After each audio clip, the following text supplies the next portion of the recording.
Gior's dagger, just a fool relying on the power of relics. The long-armed assassin said, twirling the dagger in his hand. One of his eyes gleamed, a mysterious eye, a magical prosthetic. From the start, that eye looked strange, so it wasn't surprising the relic didn't work. That's why Jackson remained calm. He also saw the hole in his own cloak. It was a trace left by the dagger. The arm had stretched unnaturally, slicing through the cloak and pulling back. Even so, there was no agitation. Jackson remained indifferent inside and out, however. His opponent didn't think the same. You seem flustered. You should have stabbed when you had the chance. It was the white-haired man with a monocle, speaking in a lecturing tone. Is there really a reason to stay under that guy? You can still change your mind. It was a woman speaking with a disguised voice from among the assassins, though she was hiding while speaking. She was the cautious type and a skilled liar. Even if Jackson changed his mind here, there was nothing to gain. It was just a ploy to make him show an opening. What, stab? Weren't you embarrassed to even say that? The white-haired monocle wearer brought it up, clearly irritated by Jackson's taunt. So, now that you've lost the relic, what will you do? This voice came from behind. Jackson turned his head. Even though it was broad daylight, the place the voice came from seemed to darken, as if the shadows between the alleyways grew deeper. The figure, half hidden in shadow, was an expert at concealment. The method was obvious. Shadow walking. A technique of moving by sticking to shadows with different light sources. It's something taught as a basic skill in Gior's Dagger Guild. Jackson never used it after learning it. Against opponents with good focus or sharp instincts, it's a risky move. It wouldn't even work against the leader. It wouldn't fool Enkrid either. Jackson quietly took off his pierced cloak and loosened his belt. Giving up? The disguised voice among the assassins asked. So, have you reconsidered? It's not too late. The privilege of making new choices is something young people enjoy. The white-haired monocle wearer said. The long-armed one, who resembled a monkey, snorted. The hidden figure slowly retreated, concealing his presence. Despite their words, the oppressive atmosphere pricked Jackson's skin like needles. They were ready for battle. Jackson, eyes downcast, spoke. Was it Viscount Mearns who sent you lunatics? To unite various assassin guilds under the name of an alliance, it had to be someone of noble rank. The one who ordered the hit needed to have the power to make or break the assassin guild's survival with a single job. Only a noble with considerable influence could have been involved. Given the current circumstances, it had to be someone prominent within the royal court or an influential faction. Otherwise, these assassins would have been acting independently. Factoring in the opponent's choices, Jackson could guess. He could see the intentions of the person who ordered this. Someone who finds my mere existence annoying and troublesome. That's why they were after him like this. They didn't stop Enkrid from heading to the royal palace. They didn't rush to kill Marcus, and they left those heading to the city gate alone. Instead, the whole assassin alliance pursued him. Their top priority was to eliminate him. Why? Because he was a nuisance. There were two types of people selling information on Black Lily. One group was those who had stumbled upon it by chance. The other was those directly involved. This time, it was the latter. If it wasn't, they wouldn't be so serious about removing him. Had things not escalated, it might have been unclear, but at this point it was easy to deduce. And once he realized it, Jackson couldn't help but feel a twisted sort of joy. Was it Enkrid's influence? Jackson let his emotions show. He smiled. Seeing that, the white-haired assassin frowned. Are you going to claim you stabbed him again? Or come up with some other nonsense? It seemed he was still bitter about being outwitted by Enkrid. No wonder. Just before they parted ways, the leader had been on fire, seemingly possessed, talking non-stop. You said you'd tell me if I stabbed you, and now you're going back on your word. That was a stab. Where has your honor gone? You claim to be a renowned assassin guild from the capital, but this is absurd. No, it was a stab. Shut up. How dare you wag your tongue after breaking your word? The scar on my arm proves everything. It's not that... What a disgrace. You crazy bastard. Will you listen for a moment? All you could say was ouch, ouch. What now?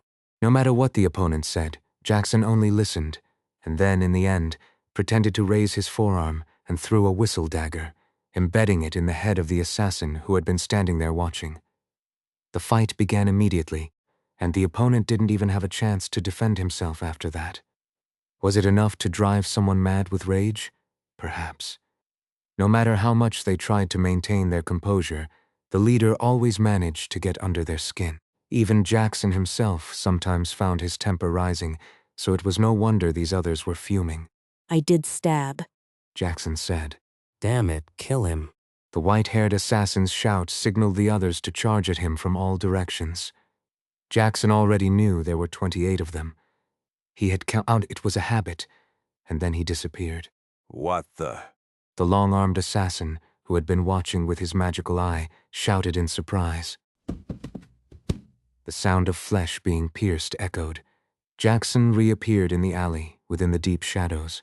One of the Alliance's leaders, who had been hiding there, coughed up blood, fell to his knees and collapsed forward. How? The magical eye couldn't detect him. But he no longer had the relic, right? Jackson, suddenly reminded of Enkrid, opened his mouth to speak. With hard training. It was the perfect answer to the question of how. After that, Jackson's figure repeatedly vanished and reappeared several times. The second to die was the female assassin with the disguised voice. She had quickly hidden among her group, but Jackson, who had disguised himself as one of her subordinates, was already beside her, stabbing her in the abdomen with a stiletto. Stab, stab, stab. 3 quick thrusts, like jabs from a fork, left her innards full of holes. He had pierced her lungs and heart, so not even a high priest could save her. Her final sound was neither a scream nor a moan, but rather a strangled gasp. Her last breath and her final words. Jackson kept moving. A relic. He used it simply because he had it. He never relied on such things in the first place. So it didn't matter that he no longer had one. Today he felt lighter. He knew what he had to do, and the path ahead was clear. Mernes. He had always suspected that a noble might be involved with the Black Lily. Even if Viscount Mearns wasn't the mastermind, there was likely some connection. So after killing these assassins, Jackson's destination was clear. The royal palace, where Viscount Mearns resided, and so he did. He killed them one by one until there were no more attackers left, then headed toward the royal palace. By the time the sun was high in the sky, casting long shadows, Jackson noticed something strange as he looked toward the setting sun. He saw a person running across the rooftops, smashing through them as they went. He recognized the figure, though he didn't acknowledge them. The fight began with Dunbachel. At least she was more eager than Ragna, so it was fitting. She moved back and exited through the open gate. Lawford was already positioning some of the troops outside the walls. If they seize control of the gate, it's all over. The difference in numbers was stark. That meant they had to hold the line at the front. With archers, arrows, and siege preparations lacking, the remaining forces had to make up for it with their own strength and bodies. Of course, all of this was based on the assumption that the 10 enemies who had advanced first could be held back. If we can just hold them off. No one was hoping for a complete slaughter. Lawford watched as Dunbachel moved forward. She glanced over the 10 enemies blocking her path and smiled. It was an innocent-looking smile, like that of a country girl fresh from the countryside. But she hadn't just arrived from some rural area, and that smile certainly wasn't innocent. She was merely executing something she had learned from Enkrid, the Valen mercenary sword technique, known as the smiling face. Enkrid had used it on her several times, and now she had adapted it to her own style. This was the brilliance of talent. She had no hesitation in absorbing and utilizing techniques. Rem had beaten her to improve her overall physical abilities, and Dunbachel had trained herself in the actual techniques, and now it was paying off. What the hell? One of the mercenaries muttered, just as Dunbachel kicked off the ground and leaped forward. With the speed of a leopard, she darted into the enemy ranks. She closed the distance in an instant, and the soldier in the front froze, unable to even lift a hand. Her blade came crashing down on his head. Thud splat! With a single powerful strike, she shattered his skull. The soldier next to him reflexively thrust his spear. There was no power behind the movement, so Dunbachel simply tilted her head to dodge, pressing her cheek to her shoulder, and then grabbed the spear shaft between her neck and shoulder, twisting her body to rip the weapon away from him. The soldier who lost his spear let out a foolish noise. He wasn't killed. Dunbachel dropped the spear to the ground and dashed forward. Stop her. The commander, finally regaining his composure, shouted. Two of the warriors at the front moved. They were known for their speed and were among the quickest on the battlefield. Even so, they could only barely keep up with Dunbachel. Move aside. In her beast form, she charged ahead, and the soldiers parted to let her through. They weren't a disorganized rabble, but neither were they elite soldiers.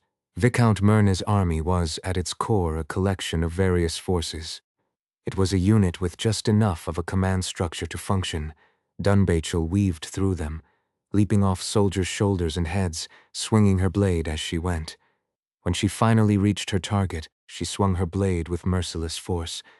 But she didn't cut. Instead, she spun the handle, striking with the flat side of the blade. Thud! Crack! One of the mangonels, the siege weapons they had prepared, cracked in the middle. Dunbachel knew the walls were her allies' biggest advantage. After years as a mercenary wandering the continent, she was well versed in all sorts of battles. She understood that removing the greatest threat was the key, so she smiled, making her opponents drop their guard, and then charged. Simple, but the most efficient tactic. Are you crazy? Suddenly, one of the enemies appeared right next to her. It was one of the 10 who had been in front earlier. He lunged at her with a short spear. He was quick on his feet and with his hands. Dunbachel deflected the spear with her blade and slammed her left foot into the ground with a resounding thud, spinning her body as if she were about to attack.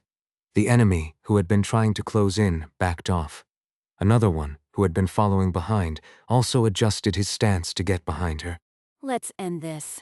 Dunbachel spoke, and then leaped in the opposite direction. It seemed random and unexpected. Of course, she learned it from Enkrid, the Valen mercenary sword technique acting in reverse. It was a feint, moving in a completely unexpected way while making a bold statement. What advantage did this give her? It allowed her to achieve her goal more easily. She wasn't there to fight these 2 mercenaries, but to destroy the mangonels first. The 2 mercenaries chasing her faltered for a moment. What the hell was that? The beast folk, who seemed skilled, was using a variety of tricks. Compared to Enkrid or Rem, deceiving these 2 was a simple matter, and Dunbachel was enjoying herself. In fact, she was a little excited. It had been a long time since she fought someone weaker than her. As Dunbachel created chaos, the enemy finally began to rush in. Kill them all. The owner of the horned helmet shouted. His name was Jan, a top warrior from the east. A blond man approached him, walking slowly. Despite Jan's shout and the Viscount's army pushing forward, he remained calm. Even as arrows began to rain down overhead, he acted like it didn't concern him. Ragnar, with his long, thick sword resting on his shoulder, opened his mouth. Come all at once, I'm getting annoyed, you. Jan didn't get angry or rush in. Instead, he raised his beloved weapon, a glaive. The blade at the end gleamed with a blue light. It was made of Valyrian steel. Ragnar looked at it, wondering what it would be like to take it and melt it down. Let's go together. Jan said. Some of his men frowned, but no one objected.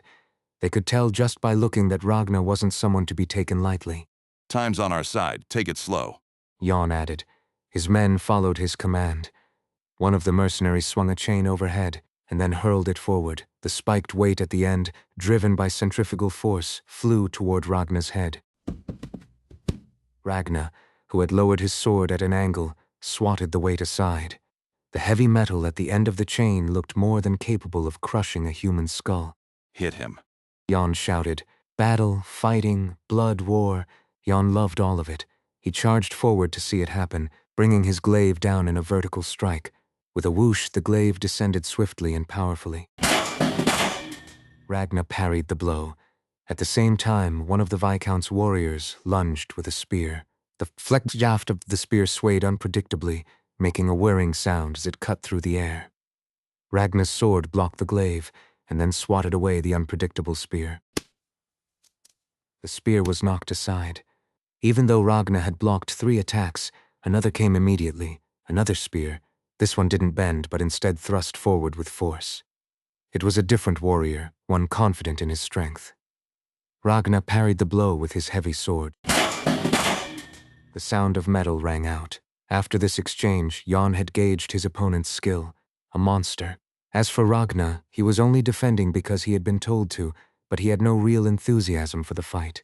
Why the lack of motivation? He didn't even bother to think about it. It was just his normal state. If he really wanted to kill them all, he could. But that would require effort, and he might even suffer minor injuries. Was that necessary? No, it wasn't. A genius who had lost his sense of purpose, Ragnar was lazy even in battle. Perhaps it was because he had been too motivated lately. He had been too active recently, which made him feel unmotivated now. For what? Andrew stepped forward to the gates of the fortress with 5 trainees. Ahead of him, there was one guy holding a black sword, followed by a tall man dragging a mace. For the kingdom. He wondered if it was something new. Andrew couldn't quite understand why he was here or why he was risking his life. It wasn't like he set out on this path just because he wanted to fight. Why? Was it for the kingdom? No, he could say that outwardly, but deep down, it wasn't out of sheer loyalty. More than anything, there was something he felt while observing the kingdom of Naurilia all this time. Is this kingdom worth giving my life for? Maybe later, but not yet. He sided with Krang because there was no other choice, yet here Andrew was. Hold the line, do not retreat. Squire Lawford's shout rang out. At some point he had taken command at the gates. Some so-called captain of the guard was hiding off to the side, busy shooting arrows. From what Andrew had heard, this man hadn't risen through the ranks due to skill, but rather due to being sly. At least the guards had some fighters among them, but even they couldn't manage to retreat from the walls. In short, there was no one else to stop the enemy from approaching the gates. Andrew glanced ahead and behind before moving forward. His earlier thoughts continued to swirl in his mind. There are things you can't do unless you come to a conclusion. There was one clear reason why he was here. The family. Was it just about seeking nobility's status? Was it enough to simply belong to a family? Did he only need the name Gardner? The name wasn't important. None of that mattered at all. Andrew adjusted his grip on his sword and took his stance. The sword he held upright was a symbol of his resolve, his dream, his heart. Who had taught him this? The Captain Enkrid. He had realized it by watching Enkrid's life, his daily training, his relentless practice, and the time he spent honing himself. He hadn't just learned technique. It wasn't just about physical training. Andrew had learned from him how to dream. What kind of family will I become? What kind of person will I be? He spoke aloud as he finished his thoughts. He would build a proper house under a proper royal family. He didn't seek power, he sought the right path. That was why he was here, for such a life. Andrew smiled without realizing it. He didn't know, but that smile resembled Enkrid's. It was the smile of those who chase dreams. Andrew saw the 5 trainees in the distance, controlling their breathing. Hoo-hoo. The biggest guy among them had the loudest breaths. It wasn't as if he had no experience, but this was the first time he faced enemies, coming with such a clear intent to kill. A few soldiers stepped forward to block the approaching swordsmen. There was no time to stop them. Like Andrew, they must have come here by their own will. The soldiers shouted something as they charged forward. The swordsman's arm moved. His blade gleamed as it sliced and stabbed. Thud, thwack, swish. His blade was so finely honed that wherever it struck, it cut cleanly, and wherever it pierced, it killed. Arg. A soldier screamed as his fingers were sliced off, and he collapsed to the side. The soldiers defending the gates were no match for this skilled opponent. Who? Andrew exhaled deeply, steadying his breathing before stepping forward. He advanced even further. Andrew, sir, don't die a pointless death. Fall back. There were 2 opponents. One was the swordsman at the front, and the other was the tall man wielding a heavy mace behind him. Andrew's gaze scanned their faces as he approached. He had not only learned how to dream from Enkrid. Hey, bird-eyed. Come here. Andrew's words came out bluntly. The guy who was about to charge into the soldiers turned his head to look at Andrew. He had turned only his head, remaining in his attacking stance, which made his movements look stiff, like that of a puppet. Bird-eyed was a fitting nickname. His eyes were tiny, round dots. They looked like someone had poked them with a needle. Mocking someone for their appearance was easy enough. This was a battlefield. If needed, one could insult not just the opponent's looks, but even their parents. As I was taught. Andrew steadied his mind. At any moment, do your best. That's what Enkrid did. Whether provoking or fighting, do it wholeheartedly. That's what he said, and Andrew did just that. Hey. Can you even see in front of you? More insults followed.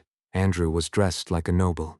He wore armor engraved with the Gardner family crest, holding a shield and sword, even wearing a helmet with a visor. His words, however, didn't match his refined appearance. The swordsman from Viscount Myrna's house had never experienced such insults in his life. He was a prized sword of the family, accustomed to being treated with respect. He raised his sword. I won't let you die easily. As he spoke in anger, Hey, I asked if you can forward. an unexpected response came. The Viscount's swordsman, enraged, stepped forward and swung his sword. It was a strike full of force, delivered as he moved forward. Andrew blocked it with his shield. With a sharp sound, as the blade tried to dig into the shield, he pushed it aside, disrupting the strike and thrusting his sword forward. His opponent stepped back and shouted, "Brick."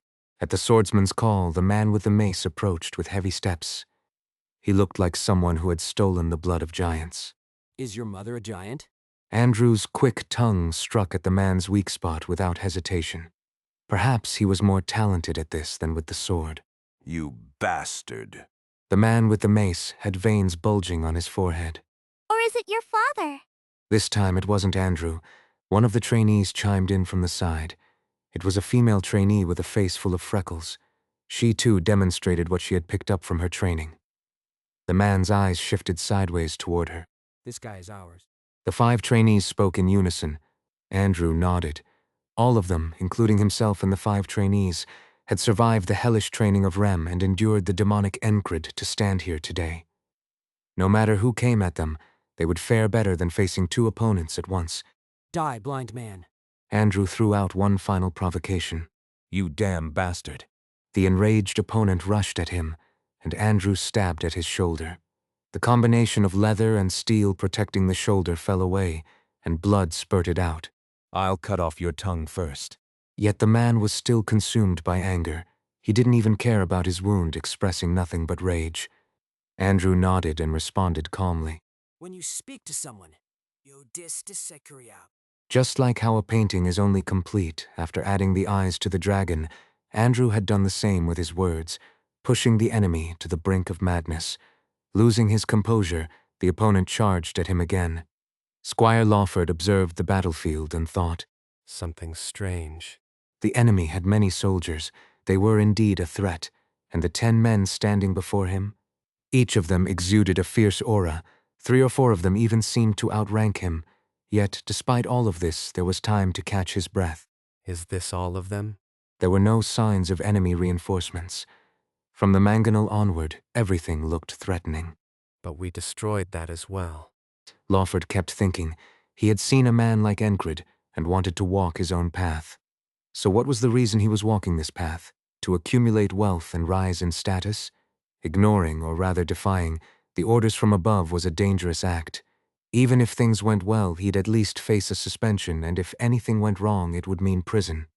Yet here he was. I am a knight. Squire Lawford wanted to fulfill his duty. He had hidden these words deep within his heart. For the glory of the kingdom and the royal family. He had grown up watching the backs of his seniors, wanting to protect honor. So what was Lawford's own personal hell? It's the disappearance of the royal family. His continuous thoughts, combined with his actions and convictions, aligned with the current situation, and an answer surfaced. A sudden cold sweat ran down his back. What does the enemy want? What does the one behind this attack desire? For the first time, his mind raced. Ears that had always listened to others now turned inward, and he began to hear his own thoughts. He saw the enemy's forces. Of course, without Ragna and Dunbachel, it would have been a difficult battle. They were indeed a significant threat. But he also felt a sense of that's it. If we hold out by the gates, we can manage. The path would be tough, but it was possible. So what's the conclusion? The person who sent him to Enkrid wasn't the sheriff.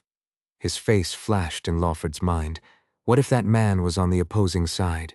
The royal palace is in danger. Lawford slammed his fist down on the wall and shouted, "Yon!" Down below, heard this, he adjusted his horned helmet. Yon, a warrior from the east, loved to fight. More precisely, he enjoyed using all kinds of tricks to defeat and kill his enemies. While Frog Mailrun from the border guard took pleasure in defeating slightly weaker opponents, Yon delighted in watching stronger opponents die in despair.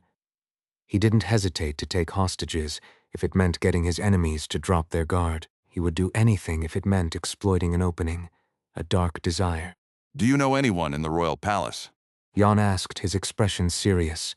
On the surface, he looked like someone who fought with honor and fairness, but his heart was the exact opposite. Jan touched the wide scar on his cheek, running from his cheekbone to his jaw. This scar was from when my wife died. A lie, but who cared? If it could unsettle his opponent even slightly, it was worth saying anything. It didn't even take half a day. It was just as long as it took for this little candle to burn out. Jan spread his thumb and index finger apart. The gap between them was less than half a finger's length. Yeah, not quite a blink, but I was barely this much too late. I'll ask you again. Do you know anyone in the royal palace? If you do, I'll let you go. Leave. Jan could tell at a glance. The man standing in front of him was at least a junior knight. Who knew where such a person had come from? Since the main forces of the knights were not supposed to be here at the gate, this guy wasn't with the knights. Jan gestured with his hand, and a nearby mercenary lowered a shield that covered half his body with a thud. It was a companion he had worked with for years. Inside that shield was a net made from the scales and tendons of a monster. The moment the man in front turned around, they would throw the net. Yes, turn around. Jan acted like a warrior who knew honor. Meanwhile, Ragnar wasn't listening to a single thing the man said. What's this about the royal palace? Instead, he asked Lawford on the wall above, who simply repeated himself since he couldn't explain everything in detail. We must return to protect the royal palace. Danger? Threat? Every person has their own personal hell. Ragnar realized why he lacked motivation. He didn't care if the people here lived or died. It had nothing to do with him. That was the reason. It was like walking without a destination. Without a destination, there was no need to look back at the path walked, and no need to find a direction to head toward. Because I have no attachments. There was no motivation. He had no particular reason to be here. It felt like wearing clothes that didn't fit. It was like being forced to eat food he found revolting. He had just now realized this. The mention of the royal palace being in danger led him to think of Enkrid's possible peril, and that triggered a thought. Ragnar had found where he was needed. If this event led to Enkrid's death, Back to how it used to be. would be a life devoid of any motivation. He didn't want to return to that, now that he knew how to move forward and had seen the path ahead. He didn't want the tool necessary for that journey to die. In other words, the captain couldn't die yet. But that didn't mean he would disobey his orders. Enkrid's command had been to defend the gate, so he would defend it and then leave. A shortcut. Ragnar thought of what needed to be done and the quickest way to proceed. While he stood there with a vacant look, a mercenary on the opposite side, who was standing behind Ragnar, drew his bowstring. This guy enjoyed close-range shooting with a short bow. Sometimes he even used poison-tipped arrows. He released the string. An arrow shot toward Ragnar's back, or so it seemed. The arrow pierced a mere after-image. Ragnar had already crouched forward. The arrow passed where his chest had been and lodged into the ground. Ragnar drew the sword he had briefly sheathed, Schling. With the sound of metal scraping, Jan realized something had gone wrong and swung his glaive. It was futile. Earlier, Ragnar had no motivation, and he hadn't displayed even half of his skill. Now things were different. To the royal palace. When a traveler has a destination, their steps gain strength. So too did Ragnar's sword. What is this? The ferryman observed but could not intervene. In other words, the ferryman could witness repeating events.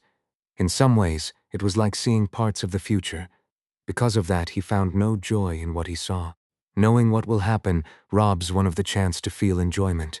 Thus, it had been a long time since he experienced a moment like this where the outcome was uncertain.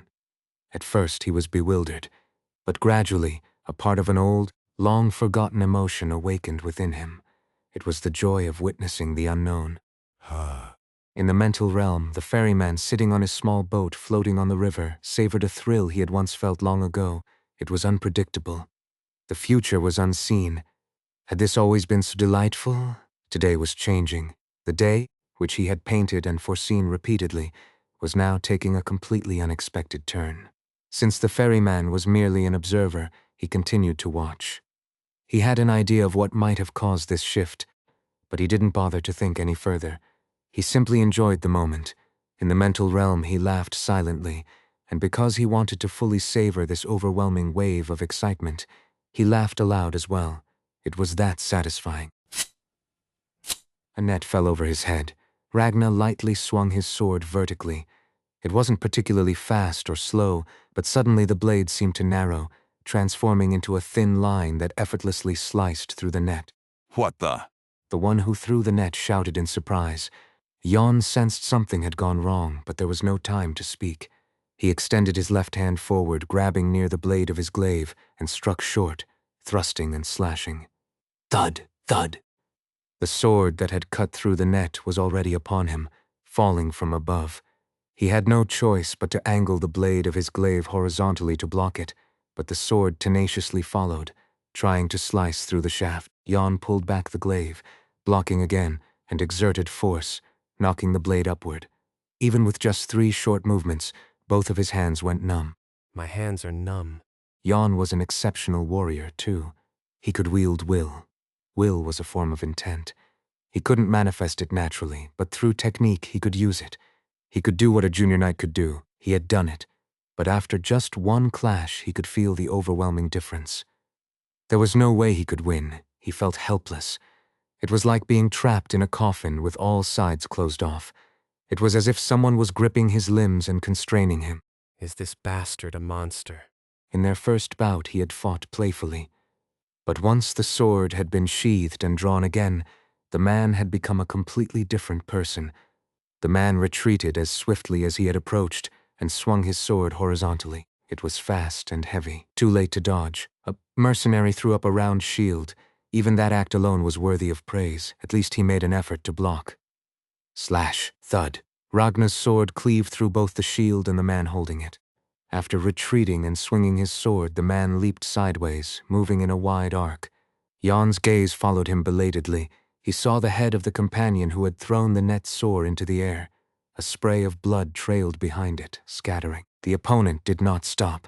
He dodged a spear aimed at his back, and without a hint of exhaustion, as though his muscles felt no fatigue, swung his sword again. One of the spear wielders, trying to show off, dodged but ended up with a long slash beneath his throat. A fountain of blood erupted, and a gaping hole appeared. Only then did Jon grip his numb arms and throw himself aside. He saw the sword falling towards him. He also saw the man's face. It wasn't a look of urgency or effort, just a calm, indifferent expression, as if he was simply doing what needed to be done. R. Will surged from Jon's body. He channeled his intent through the blade of his glaive. It was a technique known as deflect. It was a skill imbued with will, powerful enough to knock the opponent's weapon out of their hands momentarily. In response, once, Ragnar showed his own will, the will of severance. The intent to cut sliced through the intent to deflect. Ragnar's body brushed past Jon. Jon froze in place. A slanted line appeared on Jon's head, and blood began to slowly trickle through the line. The line split open, cleaving through his skull, from above his right eyebrow to below his left cheekbone. Thanks to that, his mouth remained intact. As Jon died, his mouth opened. The sound was nothing more than his front teeth clicking together. There was no meaning behind it. Even if there had been, the man in front of him wouldn't have listened. Having cut down and killed 6 in an instant, Ragnar turned. His pace wasn't hurried, but his steps were swift. On the path leading into the castle gates, Andrew and 5 trainees were panting, having just killed their opponents. One of the enemies, wielding a flail, lay with 2 swords embedded in his stomach, his ankle twisted unnaturally. Next to him was another man, still gripping his sword, though a blade had been thrust into his heart. Ragnar saw them and moved on. Dunbachel was still fighting in the distance, but that fool would not die easily. After all, wasn't saving her own skin her greatest talent? Of course, Ragnar wasn't moving with any particular thoughts or calculations. He had simply regained his drive. He was merely heading toward where he belonged. He walked through the castle gates and climbed up the wall, and from the battleground where Ragnar had fought, the fighting stopped as if paint was spreading across a canvas. The hands of the nearby enemy soldiers had stopped. So naturally, the allied soldiers, who were in a defensive position, ceased their attacks as well. In the midst of this strange standoff, Ragnar stood atop the castle gate. Is the royal palace in danger? Squire Lawford, who had calmed his excitement, watched Ragnar's battle and stood agape once again, only now managing to close his mouth. Well, Clatter! In the meantime, Lawford's thoughts had slightly changed. It was only natural. He had been someone swayed by the opinions of others all his life. Despite his talents, it was a matter of character. Thus he spoke. it might not be, or it could be wrong. To Ragnar, those words sounded more like, it could be right, or it might happen. I'm going ahead. That was enough for him. Where are you going? For a moment, Lawford realized just how terrible the man in front of him was at finding his way. It wasn't just terrible. It was to the point that if left alone in the city, no one could predict where he might end up because of his lack of direction. The royal palace. You're going to find your way alone? I know a shortcut. Ragnar understood Lawford's words. Was Enkrid in danger? Maybe not. There might not even be any unforeseen dangers. It could just as easily be the opposite. So he figured he'd go see for himself.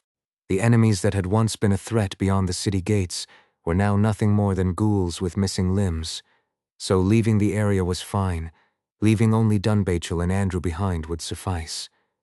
That was why he planned to go alone. Even if some unforeseen danger found its way here, they could handle it. What? Lawford didn't know what was right, but he knew one thing for sure. He couldn't stop the man in front of him from leaving. It was an expression of clear, unwavering will. I'm going. With that, Ragnar turned. If Andrew had been there, he would have smacked his forehead and shaken his head. Wasn't this man truly the worst when it came to finding his way? However, Andrew was still beneath the gates, catching his breath and replaying Ragnar's recent battle in his mind. It had been a shocking fight, and so there was no one to stop him. Ragnar turned and set his sights on the royal palace. The city was large, naturally, as people gathered to live within it. The palace was only faintly visible in the distance. Even if he rode diligently on horseback, he would need to ride through the time it took to burn a long candle. Of course, it wasn't a journey that would take half a day, but it wasn't close enough to call it nearby either. Furthermore, the roads weren't straightforward or particularly kind. The outer road leading to the palace had been built alongside the city's walls, so it wasn't a simple straight line. If you didn't know the way, it would be difficult to navigate. For Ragnar, that road was more like a maze. Even so, the palace was visible. And so Ragnar knew a real shortcut. After all, even Ragnar couldn't fail at running in a straight line towards something he could faintly see. He leaped onto the rooftops. He ran above the city, keeping the palace in his sight. As he ran, he spotted Jackson moving in a similar direction. He also noticed a barbarian drenched in blood, returning from whatever he had been up to. Lastly, in the distance, he caught sight of a panther-like figure sprinting across the rooftops. He only glanced at them in passing. Ragnar ignored everything and kept running. Because he frequently got lost, he had become accustomed to walking and running. He used all those skills to run as fast as possible. Crash! Crack! Thud! The roof he ran across broke beneath him. It was because he ran without regard for anything. Is it a thunder strike or something? What the? As he ran, not caring what was beneath his feet, citizens below were startled and shouted. Parts of eaves and rooftops crumbled and fell to the ground. Ragnar kept running. The path he took was indeed a shortcut. He cut through the city, passing by some soldiers who had collapsed but were supposed to be guarding the front of the palace. Someone shouted as they saw Ragnar, but he ignored it. He kept running and leaped into the royal palace. Ragnar wasn't a hunter, nor did he possess such skills. He couldn't track by the scent of blood or footprints, but the instincts of someone who wields a sword were sharper and clearer than anyone else's. He could sense the presence of momentum, killing intent, and overwhelming force. Ragnar moved purely by instinct. It was natural that he would find his intended destination as soon as he arrived. The place where trouble had broken out in the palace, where the noise was loudest, and where the fighting was fiercest was too obvious. Ragnar sprinted toward that place. By now, the setting sun was at his back, casting a glowing light over him as he leaped. Through a shattered window and a half-destroyed window frame, he saw Enkrid. He also saw the back of the person blocking his path. Ragnar kicked off the roof and a tree, launching his body forward. Whoever had broken the window had already carefully cleaned away the shattered glass. Ragnar hurled himself through the broken window. His sword caught on the window frame. The sword was long and thick, so it was expected. He ignored it and pulled. The window frame shattered, the wooden frame splintering into pieces. Ragnar continued to draw his sword and moved forward. He gathered his strength from above and swung downward with a vertical slash. It was a brutally powerful strike, an unexpected blow, yet the opponent forced an opening and thrust their sword forward. It was a strike aimed to cut through the flow. Ragnar pulled his sword downward. He stayed true to the principle of a heavy and fast sword. He gained momentum. If the man in front of him thrust his sword, Ragnar would have a hole in his stomach, but the opponent's body would be split vertically in return. The descending sword cut through the air and halted. The opponent had withdrawn his sword and stepped back. Who are you? The man, retreating with his sword held vertically and slanted in both hands, opened his mouth. Ragnar didn't respond. There was no need. The fact that their captain had almost died was reason enough. Killing this man, or beating him to the brink of death, came first. Every person has their own hell, and for Ragnar, his hell was a life spent wandering lost. No one could touch the deep, abiding sense of boredom that accumulated within him. But there was one person who had become a guidepost in his aimless wandering, and there was a man who had tried to kill that person. Words weren't necessary. He stepped forward and began to swing his sword. The specialty of the middle sword technique was in its heavy strikes. To put power behind the blow, one had to prepare with proper pre-movement. Conversely, a fast sword relied not on pre-movement, but on being quicker than the opponent's reaction. That's why thrusting was often the hallmark of a swift sword. But Ragnar combined both features. How was that possible? By minimizing the pre-movement and letting the rest take care of itself. Just let it take care of itself. That's what Ragnar said when teaching Enkrid. There was nothing else to say. When you make up your mind and set your will, it just happens. It's a talent. That's why the words, "let it take care of itself," came so easily. His sword scraped along the wall. Shh! Crack! Stone was sliced, and debris scattered. Before the stone fragments hit the ground, the blade, which had been gliding along the wall, reached right in front of the opponent's face. The opponent realized he couldn't block it. Was he trying to break the momentum here? Not a chance. Though he had remained a junior knight his whole life, this man was still one of the most talented in the knightly order. His talent was real. That's how he made it this far. When he saw one thing, he knew how to do 3. When he saw 3, he could do over 10, and yet he was second among the junior knights in the order. The junior knight swung his sword several times. He increased the number of swings, disrupting the momentum of the incoming strikes. As the flow of the blows was interrupted, the intensity quickly diminished. Finally, he deflected the approaching sword and pushed it away. A metallic sound rang out between the two. Middle sword technique. A heavy sword must be able to carry its momentum and continue striking. If it can't do that, it's pushed back. This meant the advantage was his. Though he was momentarily startled by the sudden attack, nothing had changed. My talent is superior. His thoughts shifted quickly. It happened after a mere 10 exchanges of their swords. What are you doing? The man's mouth opened. Ragnar still didn't answer. Instead, he analyzed the man's sword technique. It wasn't bad at all. The eyes of a genius, now brimming with a renewed sense of purpose, scrutinized the swordsmanship. This is absurd. The junior knight denied it. Even a fully fledged knight couldn't do something like this. You shouldn't dismiss what you don't understand. If you do, there will be no next time. Why all of a sudden did the words of the knight who had once taught him come to mind? He swung his sword, shattering the twilight. He unleashed his trump card. He used will, the mysterious power derived from intent. It went beyond merely breaking the momentum. It shattered the limits of his arm and leg strength, his reaction speed, all of it in an instant. Every technique became faster, stronger. His movements accelerated, gaining power. He thrust, slashed, and bent his strikes to attack from beyond Ragnar's line of sight. Ragnar deflected the thrust, parried the slashes, and deflected the sword that came at him with increased speed. In short, he broke all the momentum.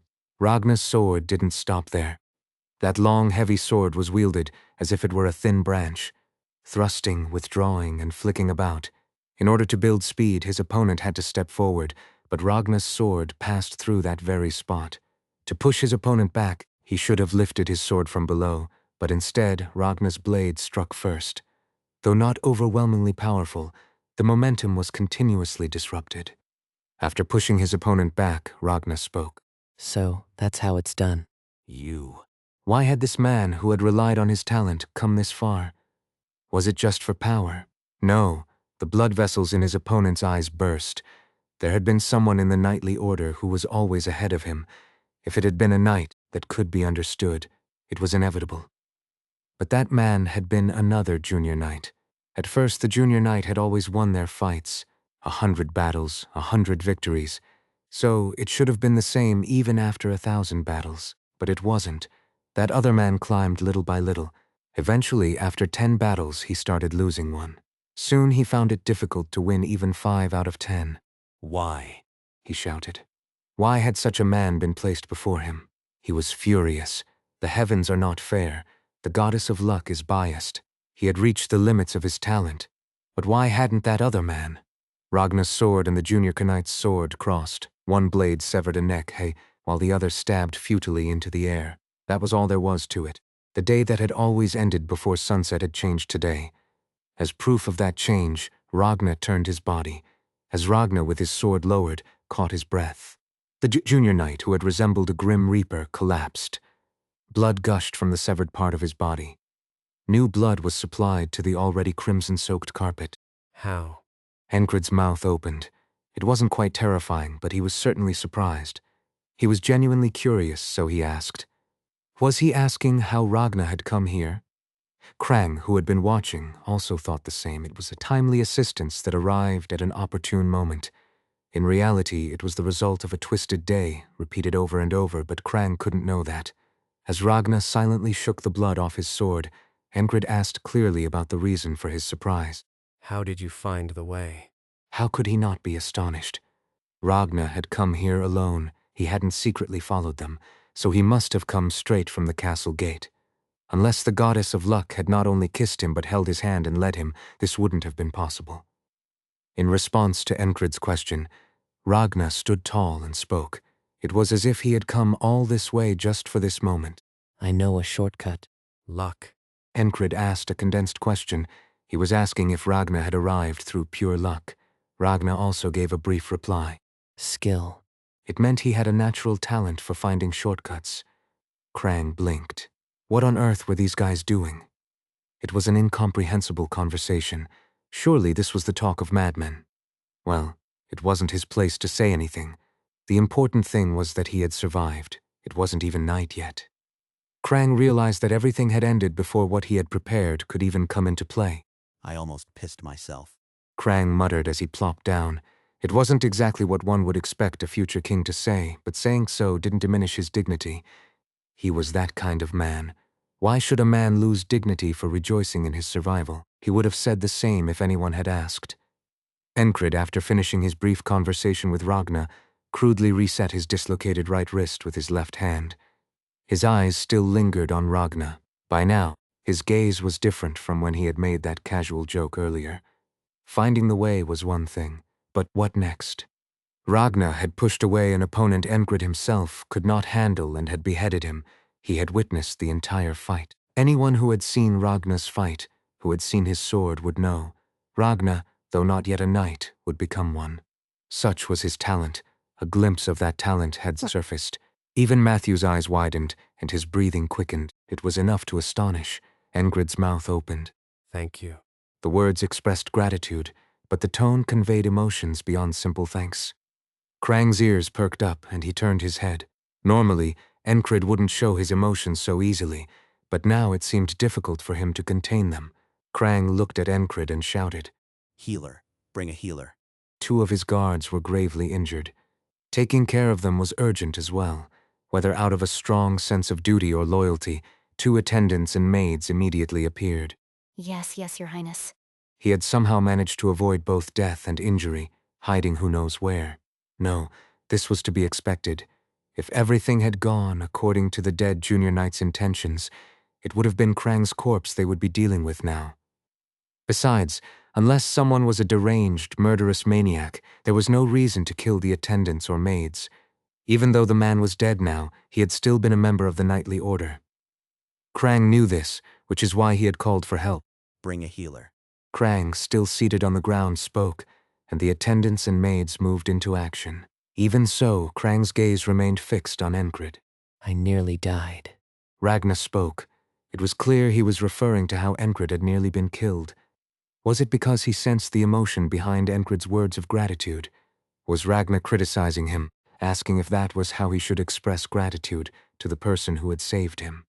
It seemed to carry that implication. Krang had a knack for sensing the deeper meanings hidden within people's words. It could be called insight. Yet, Enkrid's gaze remained unchanged. Enkrid aspired to be a knight.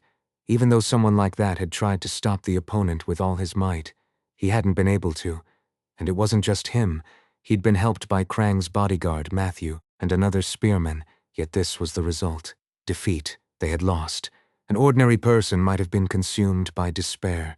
Even if they hadn't felt defeat, seeing Ragnar would have stirred other thoughts. To not feel jealousy would be inhuman. Can someone truly be human if they aren't affected by such feelings? That's what Krang thought. And looking at Enkrid, he thought, He's not even human. When this is healed, let's have a duel. Enkrid raised his injured right wrist as he spoke, the emotion blazing in his eyes. What was it? There was no jealousy, only exhilaration, joy, and a desire for competition.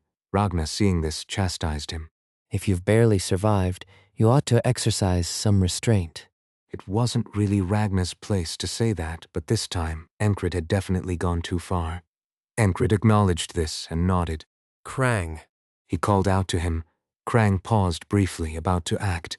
His mind was already full of thoughts for what was to come. In Krang's eyes, his own preparations came into view. He hadn't wandered the continent all this time merely to escape. This was one of the results.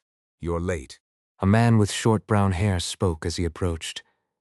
Ragnar looked at the man who had confidently strode down the hallway and instantly recognized him as a formidable opponent. Syringes. Krang called his name. Enkrid recognized the man's affiliation. No one could fail to recognize someone wearing chest armor adorned with the crest of 2 swords and the emblem of the sun god. I am Ingis, of the knightly. His voice was young. His face was young. He didn't look older than 20, at best. In reality, Ingis was only 28. Looking so young was a bit of a complex for him. He was also a prodigy, known as the most talented knight within the Red Cape Knights. During his years of wandering and fleeing, Krang had also seen the southern region. Specifically, he had encountered a knight defending the border region, which was adjacent to the demon realm. Sir Cypress. He had seen knights with names attached to their units and conversed with them. He had even witnessed the battles of the south. During those times, Krang had nearly lost his head 4 times. Thanks to this, he had seen the battles of the south and understood the dangers they faced. I will not ascend to the throne by borrowing the strength of knights. Krang foresaw the future. He envisioned the path ahead for the royal palace, and because of that, he knew that drawing on the power of knights, an extraordinary force, was not something he could afford. Would he have to cut off the palace's own flesh to seize the throne? Maintain your honor, and I will do my work. He wouldn't. He would make a foolish, stubborn choice. That's what Krang had done. And maybe because of that, he had earned a promise and now stood here, face to face with Ingis. Holding out for half a day had brought him here, prepared to be the solution. I've come with 8 squires. Ingis spoke. Just as he said, the others were busy organizing the front of the castle gate, and Ingis had rushed here. His gaze shifted to the dead junior knight Ragnar had slain. Sir Philton. There was a hint of sadness in his voice. However, he did not blame Ragnar or anyone else. He merely cast a brief somber glance at the dead junior knight. Everything had been Philton's choice. Ingis knew well that Philton had harbored jealousy toward him. But that didn't mean he had wished for this outcome. Philton had become a traitor and had chosen his side. Whether it was right or wrong, it was the path he had decided. Therefore, it was only right that he took responsibility for the result. Inwardly, Ingis was somewhat grateful. If Philton had survived, he would have had to kill him with his own hands. Ingis lifted his head and spoke. I must go to Her Majesty. Master Cypress had given him 2 orders. Ensuring Krang's safety was one of them. But if there was any disloyal threat to the palace, Ingis was also to suppress and neutralize it. I was planning to go there anyway. Krang agreed. Could the junior knight from the south have been the only weapon Krang had prepared? Would everything hinge on one person's decision, hoping that their mind would change? Of course not, but nothing else had come, which meant that something had gone wrong elsewhere. The group moved as one toward the Queen's Hall. Are you the tax collector? Jackson had arrived at the palace, reaching his destination. This was where he had been aiming to go.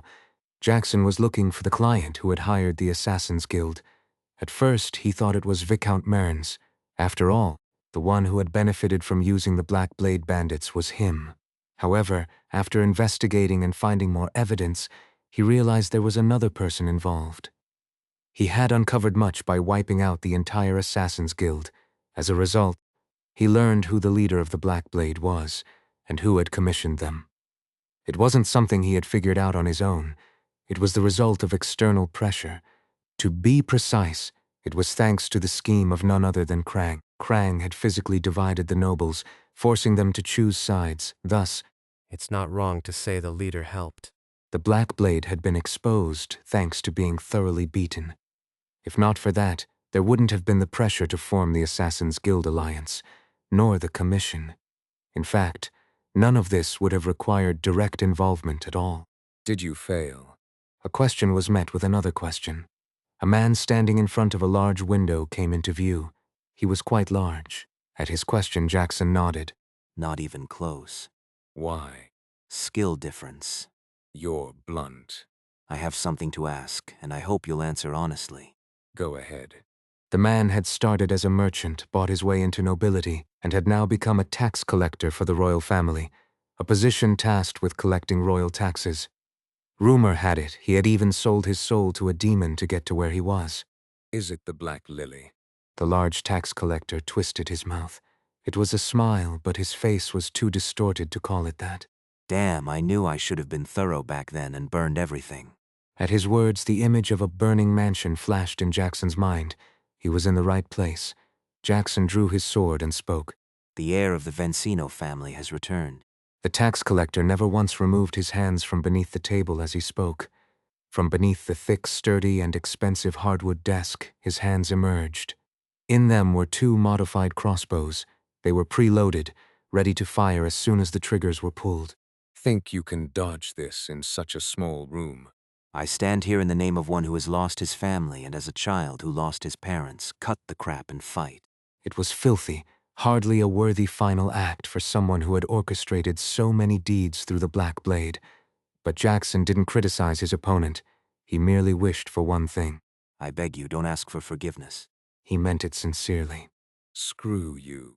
The tax collector fired the bolt from his left hand. With a twang of the string, the blackened bolt shot into the darkness that had fallen with the setting sun. The bolt had been coated in the poison known as 10 breaths, meaning just a scratch would be fatal. Jackson didn't hide in the shadows to confuse his opponent. This was a moment to act according to his instincts, to show his opponent his presence clearly until the very end. He swung his sword and deflected the bolt. This wasn't anything impressive for him. With a sharp crack, the bolt snapped and bounced off to the wall and floor. In the meantime, a second bolt flew toward him, a staggered attack. Jackson pulled his sword back and struck down the second bolt as well. The shattered tip of the bolt grazed his cheek. He hadn't wanted to avoid it, so he didn't. A shallow cut formed on his cheek. A sharp pain followed. Poison. Got him. The tax collector shouted. His tone was light, which didn't sit well with Jackson. He hadn't expected his target to be a man of great stature, but this was just pathetic. He was nothing more than a filthy man. Are you trying to elevate him in your mind? Do you think the ones who burned your family's home needed some grand reason to do it? His master's words came back to him. He had been right. Jackson had imagined it that way, that only someone powerful with a compelling reason could have done it. A demonic altar, the revival of a dark god. At least something on that scale. Or perhaps a powerful noble controlling the kingdom. That's what he had thought. He had built up his enemy in his mind, believing there had to be a significant reason for what had happened. No, there had been a reason. Humans could kill each other for even the smallest of desires. It was a mistake, but it was okay. Mistakes can be corrected. Hadn't Enkrid shown him that? What do you do when you've taken the wrong path? You return. You start again. And if you fail again, if mistakes pile on one after the other, that's fine too. You just keep going. You start over. You keep trying until it works. Enkrid held his sword and dreamed of becoming a knight. Was that dream absurd? Was it laughable? Something to mock? Not at all. By repeating, moving forward, and not giving up, you build your tower and walk your path. That's all there is to it. That's all you need to do. Jackson decided not to be disappointed, just because his opponent was a filthy man. 10 breathes. Instead, he revealed the nature of the poison. Was it really Gio's dagger? The tax collector muttered, a hint of confusion and tension in his voice. As he spoke, he subtly grabbed another object and tossed it to the floor. Smoke billowed out. It was a smoke bomb.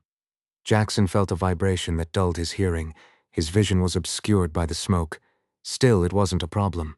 He had pierced through tricks like this hundreds of times before, sensing with his sixth sense, detecting movement, and feeling the disturbances in the air. He relied on those to find his opponent's location. The man was trying to escape through the window. Jackson quickly closed the distance and grabbed him by the neck, hurling him backward. The man swung wildly, holding a hook-like weapon. Jackson caught the man's attack with his left hand, tossing him aside. With his right hand, he drew a stiletto and blocked the attack, parrying it away. He then took a few steps toward the man he had thrown back. The man didn't scream or groan. Instead, he spoke words from within the smoke. Words that, of course, were for himself. They meant nothing to Jackson. If you spare me, I can give you unimaginable wealth. I can give you treasure. I know the secret vault of the Black Blade Bandits. I know the secret vault of the continent's greatest assassin guild. The tax collector broke into a sweat at the implications behind Jackson's words. Jackson opened the door. Several corpses lay scattered outside, greeting him. They were his handiwork. Those who had tried to stop him on his way here. Among them were bodyguards and assassins. These were likely the preparations made by the leader of the Black Blade Bandits for him. Not everyone was dead. There was no reason to harm the attendants or maids who hadn't tried to fight and had simply hidden in a corner. Jackson waited for the smoke to clear before turning his head. He noticed the tax collector holding a curved blade dagger. To be precise, he saw the man holding it in reverse, hiding it beneath his thigh. Jackson raised his longsword and, with a simple thrust to the thigh, suppressed his opponent's intentions. The tip of the longsword sank into the tax collector's thigh. Ugh. A scream echoed. Jackson twisted the blade and then withdrew it, stabbing the man's other arm and leg in quick succession. After severing the tendons in the tax collector's limbs, he took the weapon from him, tossed it aside, and then used a wide strip of cloth to bind the wounds and stop the bleeding. You crazy bastard. The tax collector spat out, his voice filled with fury. I hear that often, but it's not exactly endearing. Jackson replied nonchalantly, pulling out a stiletto and a whetstone to sharpen the blade. Alongside it, he also produced a serrated dagger. Next to these, he lined up an awl, a pair of pliers, and other tools. They were instruments of torture. What do you want? The Black Lily. Do you want me to tell you who the others are, or what? What do you want to know? What is it, you bastard? Jackson blinked a few times and then replied, Nothing. What? Just a request. Don't ask for forgiveness. Your tongue will be the last thing to go. Jackson didn't consider his revenge to be beautiful or even justified. So what? It doesn't matter. Enkrid's words came back to him. Just because something is necessary doesn't mean you should stab a friend in the back. It's not just about moving forward, but also looking to the side. Do people live by screwing others over? Not everyone. But it didn't matter either way. He would do as his heart dictated. If anyone asks, tell them Jackson of the Vencino family sent you. I'll send all your friends too. One of them should already be on their way. The tax collector's screams echoed throughout the mansion. It wasn't me. It wasn't me. The tax collector kept screaming his denial, but Jackson didn't listen. I will keep moving forward. The Queen's hall was also in chaos. There had been trouble here as well. The Queen sat on her throne with a wizard on one side and Frog Luagarne on the other. A few nobles were gathered below. To Enkrid's right was the Marquis of Octo, along with an old man he had never seen before but who resembled Marcus. On the opposite side was the man who had just spoken. It was Count Molson. Enkrid caught the scent of blood and a faint stench of decay within the hall. There were clear signs of a battle. Just a brief glance around was enough to understand. The queen sat on the throne, her lips tightly sealed. Standing beside her was Luagern, whose ankles had been severed. Despite this, she managed to maintain her balance, her heart armor exposed, showing signs of scratches. This is evidence of a fierce battle. Luagern must have fought a battle intense enough to lose an ankle, and yet they had won. At the base of the 8 low steps leading to the throne stood the Marquis of Octo, wearing a robe speckled with blood. His complexion was duller than before, showing no intention of hiding his grave expression. What about the surroundings? Though the bodies had been cleared, bloodstains remained on the floor, and the walls were cracked and dawazard. Even the white pillars supporting the hall bore sword marks. What did the stench tell him? It was the smell of a beast. Among the corpses were several hairy monsters, werewolves. It wasn't just Viscount Bentra. There was no need to pinpoint exactly who orchestrated this. The intention was clear. It was a conclusion derived from instinct, reason, and thought. They planned to kill Krang, seize the capital, and capture the queen. Or perhaps they intended to kill the queen as well? That much remained unknown, but whatever their full intention, it had utterly failed. Krang was alive, and the queen, at least outwardly, appeared unharmed. Enkrid's gaze shifted behind the throne. There stood a man, positioned further back than the wizard. He had a square jaw, graying hair at the temples, and neatly slicked back brown hair. The stern expression on his face suggested he was a man who might not speak a single word all day. At his waist was a sword, the pommel shaped like the head of the sun god. He stood directly behind the queen. It was the perfect position, whether to protect or to harm her. I didn't realize there was really a guardian knight. The person least suited to this place spoke up. It was Count Molson. He ran a hand at Krang and Enkrid's group, and then turned his attention to the queen. Though, from what Enkrid could sense, his gaze lingered only briefly on him. His words weren't aimed at Krang, but at Enkrid. It had been a long time, and his comment was directed at him, not Krang. Krang, as if invisible, didn't seem to register at all. It wasn't just disregard, he didn't even spare him a glance. That wasn't for you to know, was it? The queen, who once exuded a warm and comforting presence, was no more. Her voice was low and subdued, reflecting her mood. At that moment, the wizard next to her coughed, and the queen's eyebrows lifted slightly. Do you admit that your intentions are impure? The queen showed her anger. I do. The count responded. It was a short answer, but he smiled as always. He was confident, steadfast. He was like an unbroken rock. His arrogance, characteristic of someone who acts with conviction, was his weapon. Amid the stench of blood and decay, it was as if the count's confidence filled the air like perfume. It was the aura of someone who trusted only in themselves. May I ask one question? As if expecting no answer, the count spread his arms and continued speaking. The queen had no chance to respond. Is it true that this all happened because a few nobles rebelled? Look at the state we're in. The Knight Order is divided, and the Guardian Knight had to step forward to protect the Queen. You must know the saying that when the Guardian Knight steps in, it's a sign the country is doomed, don't you? Is this the end? Look outside. If someone had set a fire, the palace could have been burning. He seemed to be suggesting they could have done that, but didn't. To Enkrid, the count's presence seemed to grow larger. Rubbish. A noble shouted, an unfamiliar face, but by his mere presence here he must have been a noble of considerable rank. His voice was loud, but compared to the count he seemed much smaller. It felt as though the sense of perspective was skewed. Don't dismiss reality as rubbish. The count's voice was softer, but it carried an air of authority that overwhelmed the room. The noble's mouth closed. He knew there was nothing to gain by speaking further. It was the instinct of a noble who had survived in the political arena for a long time. Instead, the noble snorted, but the count ignored him, as if dismissing him entirely with a calm demeanor. He hadn't used a sword or his hands, but he had still knocked him down. What is it you wish to say? This time, another noble spoke up, an elderly man who resembled Marcus, the Marquis of Visar, the head of the Thumb family, Central Pole. His white hair was slicked back with oil, and not a drop of blood had touched his clothes. It suggested that the path he had taken, his purpose and reason for being here, was different from the others. I want to ask why things have turned out this way. The Count responded. A reason, you ask? The Marquis asked again. What do you think would have happened if the king had power?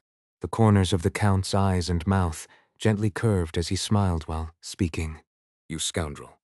How dare you insult the royal family? The same noble from earlier couldn't hold back and interrupted. His short brown hair and wide-open eyes revealed his hot temper. Stop butting in, or perhaps your master ordered you to. At the Count's words, the noble's hand trembled. He was wearing a short sword at his waist, looking as if he might draw it at any moment. The Count, having said his piece, ignored him. The Marquis of Octo gestured toward the noble. The noble promptly closed his mouth. What if, with just a word, I could summon Sir Cyprus here? The Count didn't lose his smile and continued to ask. What do you think would happen if the south were left unguarded?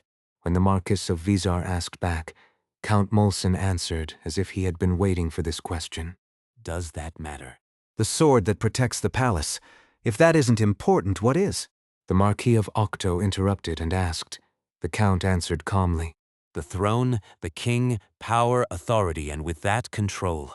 His intent was clear, to establish the throne and secure power first. Who gives the orders to the Knight Order? The Count spoke as if giving a speech, raising his clenched right fist. Is it the knight they praise as their master? Or is it the king? Or the throne? Or perhaps… His voice flew like a dagger. The Queen gritted her teeth and the muscles in her jaw visibly tensed. Their beloved game of honor. What comes first? The throne. The king. Power. Control. Gathering power and building strength came first. What use was the throne if there was no power to achieve one's goals? Abdicate the throne, Your Majesty. That is the way to save this country. The Count had crossed a line. He had leaped far beyond it. Yet, it didn't seem out of place. His words carried a force that made it seem as though what he said was true. He spoke as if presenting a sound argument, laying out the path to save the country. The Marquis of Vizar, with a calm face and tone that didn't match the setting, threw an obstacle before the Count's words. And if you become king, what would be different? Everything would be different. How? The somber Marquis of Octo followed up with a question. I would consolidate power and strengthen the throne. As for those trying to push through, the lost territories, within a few years, we would push them back and reclaim the lands. Isn't that all that matters? It was a declaration that they would take a different path. First, they would solidify their foundation. Then, with newfound strength, they would begin again. With what? I am a wizard, and in my territory I have forces equivalent to the Knight Order. This time it was a clear threat. Even Enkrid, observing, felt it. You have power. I do, that's what he was saying. The two marquises were left speechless, and the Queen was no different. Your Majesty, how long do you think your guardian knight can protect you? Nonsense. If you have the courage, then try it. I will show you the strength of a man born and raised in the land of Molson, which you call the frontier. The word arrogance was appropriate now. Even though his plan had failed, the Count neither begged for forgiveness nor resorted to scheming from the shadows. He stood tall and spoke straight. It was a head-on charge, fully confident he could take what he wanted by force. Bring the knights. I will have them all kneel before me, kill them, and then personally proclaim this kingdom as mine. Killing all the knights? Ridiculous. But the way the Count spoke made it seem possible. His words carried weight. His statement pressed down on the entire hall, dragging them down. It felt as though everyone should kneel. Of course, Enkrid would not. Neither would the Marquis of Octo nor the Marquis of Vizar. However, it was clear that a few of the remaining nobles were wavering. The battle seemed over, and the Count appeared to be the victor. It's magic. As Enkrid was watching, a whisper came from beside him. Esther had drawn close without him noticing. So that's the trick he's pulling. She spoke, but Enkrid didn't respond, only kept his gaze forward. Magic, huh? So the Count was using some sort of trick. Should he just cut him down? He hadn't liked the man from the start. Sensing his thoughts, Ragna, standing behind him, asked a question. Should I cut him down? Could it work? He hesitated for a moment, but then Krang raised his hand. His face broke into a cheerful smile. The look was not just out of place next to the calm demeanor of the Marquis of Vizar. It bordered on madness, and then came the words and title he uttered. I have a question, sir. Krang's face was unusually joyful. His use of sir was mocking, a deliberate insult. He was picking a fight. That mocking title made it impossible for the Count to ignore him any longer. The Count turned to the Queen and spoke directly. You're trusting this reckless child, this kid with no power, no influence. Krang was no child. His beard was quite thick. But if the Count said it, it made it seem true. Krang didn't care what the Count called him. His attitude was one of complete indifference. He followed up his nonchalance with a sharp retort. If you remove the Knight Order and eliminate the Knights, then the southern lands of Rehenstetten will expand their territory. And what about the Demon Realm? Naturally, you won't be able to stop it. Krang stepped into the Count's arena.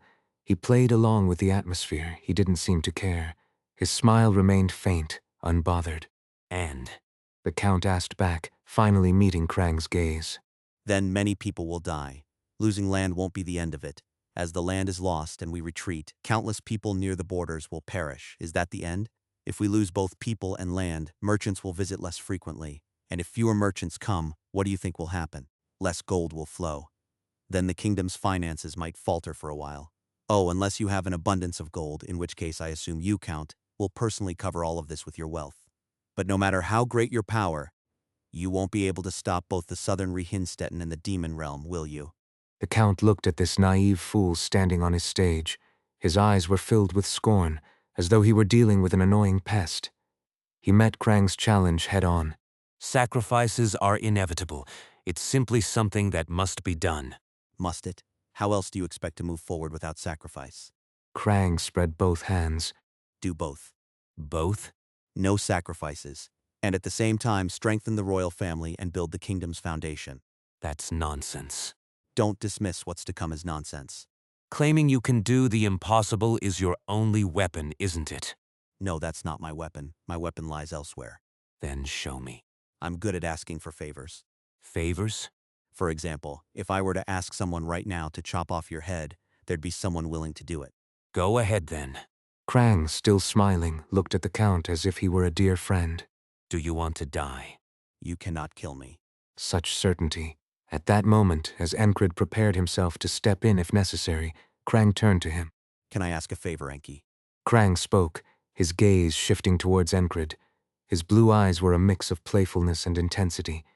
It might have seemed like an odd statement. Perhaps he shouldn't have stepped forward. After all, everyone was being crushed by the overwhelming presence of the Count and Krang. Even Ragna, who earlier had been so quick to act, now hesitated. In that moment, Enkrid took a step forward. Of course. He spoke, seamlessly blending into the atmosphere. The mood twisted strangely. Enkrid, the sword in Krang's game, had stepped forward. As I thought, he's quite the tempting friend. Count Molson commented, watching Enkrid step up. He's not your friend, he's mine, right? Krang replied. Even now, you could switch sides. Just look at the situation. Even a 7-year-old child knows you should stand with the winning side. The Count spoke confidently, directing his words at Enkrid. It was as if whoever could convince Enkrid to join their side would emerge victorious. Enkrid boldly took another step forward, standing next to Krang and lifting his wrist into the air. Victory. It was a clear judgment. As expected. Krang smiled and nodded. The Count, watching, let out a hearty laugh. Good. Very well, Queen. Is this your choice? There is nothing to say to a traitor. The Queen finally responded. The Count glared at Krang and spoke. You said you would strengthen your position without calling the Knight Order.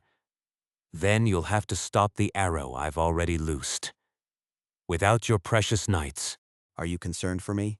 Thanks, but I'll defeat your forces without the Knight Order. Krang mocked his opponent. The Count didn't react to the mockery, but instead, a faint hissing sound was heard as white smoke began to escape from his entire body. It wasn't even his true form. Esther spoke to Enkrid, but her words were heard by everyone. Oh, I've already sent a portion of my forces to the border guard. When you see the grand flames rising from that city, you might change your mind. The Count's body shriveled as the smoke escaped, and he spoke. Until next time.